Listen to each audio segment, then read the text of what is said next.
Salut et bienvenue dans la vidéo numéro 3 sur la résolution des Rubik's Cube. Je vous ai promis lors de la première vidéo qu'en 5 formules et moins de 2 minutes vous alliez réussir à faire un Rubik's Cube. Et aujourd'hui on arrive à la moitié du chemin avec la formule la plus facile. Vidéo numéro 1, on a vu comment faire la face et la première couronne. La vidéo numéro 2, on a vu comment placer les 4 du centre. Facile. Et comment placer les 4 cubes qui sont à cheval sur 2 faces. Donc la deuxième couronne. Aujourd'hui on va s'intéresser à la couleur qu'on n'a pas encore utilisée, la 6e couleur. On ne s'est pas encore intéressé au jaune. Ce pauvre jaune qui a été oublié de ces vidéos. Aujourd'hui le jaune, c'est ton jour.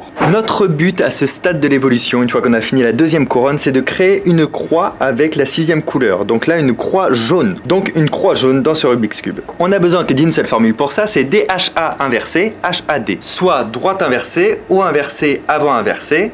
Haut, avant, droite. Je me mets dans cette position, c'est-à-dire j'ai les deux couronnes devant moi, la première face en dessous et celle qu'on va modifier au-dessus. DHA inversé, donc droite inversée, haut inversé, avant inversé. Et ensuite HAD, donc haut, avant, droite, haut, avant, droite. La première chose qu'on constate, c'est qu'on n'a pas touché aux deux couronnes et on n'a pas touché à la première face. Et là, on a commencé à ramener du jaune un petit peu au-dessus. En se plaçant dans n'importe quelle position, peu importe, on va réappliquer la même formule. D inversé, H inversé, A inversé, H, A, D. Et là, on arrive à un cas très particulier, un cas d'école, c'est un cas qui nous intéresse. Si on avait eu ça dès le départ, on aurait juste eu à faire la formule une seule fois. C'est le fait d'avoir 3 jaunes comme ça en angle droit. Ce qui est génial, c'est qu'à partir du moment où on a cette configuration, peu importe dans quel sens on est, on a juste à le placer ici pour avoir ce début de croix, appliquer la même formule encore une fois, et là, on va avoir la croix complètement jaune. Démonstration. Et l'angle droit juste ici que je positionne en haut à gauche.